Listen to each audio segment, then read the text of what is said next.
Hi കൂട്ടുകാരെ, welcome to CC+. എങ്ങനെയുണ്ട് നിങ്ങളുടെ അവധിക്കാലമൊക്കെ? പഠനമൊക്കെ ഇവിടെ വരെ എത്തി. പുതിയ അധ്യയന വർഷത്തിലേക്ക് കടക്കുകയാണ്.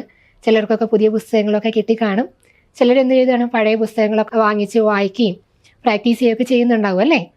അപ്പോൾ നമുക്കിന്ന് മലയാളത്തിൻ്റെ ചെറിയൊരു പോർഷൻ ഒന്ന് നോക്കിയാലോ? പിരിച്ചെഴുതുക. എന്താണ് പിരിക്കുക എന്ന് പറഞ്ഞാൽ? എന്താണെന്ന് എല്ലാവർക്കും അറിയാലോ അല്ലേ? വേർപെടുത്തുക എന്നാണ് അർത്ഥം വരുന്നത്. നമ്മൾ പലപ്പോഴും ചില വാക്കുകളൊക്കെ എഴുതുമ്പോൾ നമുക്ക് എന്ത് ചെയ്യാറുണ്ട്? ബുദ്ധിമുട്ട് വരാറുണ്ട്. അല്ലെങ്കിൽ എന്താണ്, അക്ഷരം എങ്ങനെ വരും എന്നൊക്കെ തോന്നുന്നുണ്ട്. ഇവിടെ ഞാൻ കൊടുത്തതിൽ ഒരു ചെറിയൊരു കാണിച്ചുതരാം. ആനക്കൊമ്പ് അല്ലേ? ചിലർ അതിനെ എങ്ങനെ എഴുതും? ആന പ്ലസ് കൊമ്പ് അല്ലേ? വരുന്നത് അങ്ങനെയാണ്. പക്ഷെ പുസ്തകത്തിലേക്ക് എഴുതി വരുമ്പോൾ അതെങ്ങനെയാവും? ആനക്കൊമ്പ്. ഇങ്ങനെ തന്നെ നമ്മൾ എന്ത് ചെയ്ത് വെക്കും? എഴുതി വെക്കും അല്ലേ? കാരണം എന്താണ്? ആനയുടെ കൊമ്പ്, ആനക്കൊമ്പ്. എന്തുകൊണ്ടാണ് നമുക്ക് അത്തരത്തിലുള്ള പ്രശ്നങ്ങൾ അല്ലെങ്കിൽ തെറ്റുകൾ വരുന്നതെന്ന് അറിയാമോ? ഏതൊക്കെ വാക്കുകൾ കൂടി ചേരുമ്പോഴാണ് ആ ഒരു പൂർണ്ണമായിട്ടുള്ള വാക്ക് ഉണ്ടാകുന്നതെന്ന് അറിയാത്തത് കൊണ്ടാണ് എന്ത് സംഭവിക്കുന്നത്? നമുക്ക് പലപ്പോഴും അക്ഷരത്തെറ്റുകൾ വരുന്നത്. നമുക്കിന്ന് നോക്കാം. നമുക്ക് കുറച്ച് പിരിച്ചെഴുതുന്ന വാക്കുകൾ നോക്കാം. ഇവിടെ നോക്കിയേ, വെള്ളാന. വെള്ള കൂട്ടണം ആനയാണ് എന്ത്? വെള്ളാന. ചിലരെന്ത് എഴുതി വെക്കും? വെള്ള പ്ലസ് ആന എന്നുള്ള എന്ത് എഴുതി വെക്കും? വെള്ളയാന എന്ന് വേണമെങ്കിൽ എഴുതും. അപ്പൊ എന്താണ്? വെള്ള പ്ലസ് ആനയാണ് വെള്ളാന.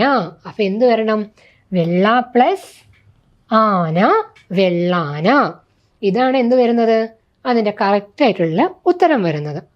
അപ്പൊ എന്ത് ചെയ്യണം? വെള്ളയും വെള്ള പ്ലസ് ആനയാണ് വെള്ളാന എന്ന് നമ്മൾ എന്ത് ചെയ്യണം? മനസ്സിലാക്കണം. അതേപോലെ തന്നെ തീയാട്ട്. നമുക്ക് ചിലപ്പോൾ പിരിച്ചെഴുതാനൊക്കെ ഓപ്ഷൻ വരുമ്പോൾ എന്താണ്? തീ പ്ലസ് ആട്ട്, അതേപോലെ തന്നെ തീ പ്ലസ് യാട്ട്, തീ പ്ലസ് ഇയാട്ട് എന്ന് പലതരത്തിൽ നമുക്ക് എന്താണ് ഓപ്ഷൻസ് കാണാൻ പറ്റും അല്ലേ? അത് ശ്രദ്ധിച്ചിട്ട് കാണും. ചില ഈ LSS അങ്ങനെ പോലെയുള്ള എക്സാമൊക്കെ എഴുതുമ്പോൾ നമ്മളത് ശ്രദ്ധിച്ചു കാണും. നമുക്ക് വരുന്ന ഓപ്ഷനിൽ തീ പ്ലസ് ആട്ട് കാണും, തീ പ്ലസ് യാട്ട് കാണും, തീ പ്ലസ് ഇയാട്ട് കാണും അല്ലേ? നമ്മൾ എങ്ങനെ പറയും അതിനെ? തീയാട്ട്. അപ്പം നമ്മൾ സ്വാഭാവികമായിട്ട് നമ്മൾ എങ്ങോട്ട് പോവും? ദേ ഈ ഒരു ഓപ്ഷനിലേക്ക് നമ്മൾ വരും. പക്ഷെ ഒരിക്കലും എന്ത് ചെയ്യരുത്? ആ ഒരു ഓപ്ഷനിലേക്ക് എന്ത് ചെയ്യരുത്? വരരുത്. പകരം നമ്മൾ സെലക്ട് ചെയ്യേണ്ട ആൻസർ ഏതാണ്? തീ പ്ലസ് ആട്ടാണ് എന്ത്? തീയാട്ട് എന്ന് പറയുന്നത്. അപ്പം എല്ലാവർക്കും ഒരു സംശയം ഉണ്ടാവും അല്ലേ? എന്താണ് പിന്നെ എവിടെ ഈ ഒരു അക്ഷരം കടന്നു വന്നതെന്ന്? അത് മനസ്സിലാവണമെങ്കിൽ നമ്മൾ എന്ത് ചെയ്യണം? നമ്മൾ സന്ധി പഠിക്കണം അല്ലേ? മലയാളം പഠിക്കുന്ന കുട്ടികൾ ബേസിക് ആയിട്ടുള്ള സന്ധികൾ നിർബന്ധമായിട്ടും പഠിച്ചിരിക്കണം. അതേപോലെ നോക്കിക്കേ, തലയ്ക്ക്, തല പ്ലസ് ക്ക്. ഇവിടെ വരുമ്പോഴും എന്താണ്? ഇത് കണ്ടോ? നമ്മൾ ഇങ്ങനെ ഒരു ഓപ്ഷൻ വരും. നമുക്കതിൽ ആൻസർ കീയിൽ എന്ത് കാണും? ഇങ്ങനെ ഒരു വേർഡ് വേണം, തലക്ക്. നമ്മൾ എന്ത് ചെയ്യും? തല പ്ലസ് ക്ക്, തലക്ക് എന്ന് എഴുതും അല്ലേ? പക്ഷെ അതെന്താണ്? തെറ്റാണ്. പിന്നെ പെരുമ്പറ. പെരും പ്ലസ് പറയാണ് എന്ത് സംഭവിക്കുന്നത്? പെരുമ്പറയാകുന്നത്. ഓക്കെ. തൃപ്പാദം എന്ന് പറഞ്ഞാൽ തിരുപാദം. തിരു അധികം പാദമാണ് എന്ത്?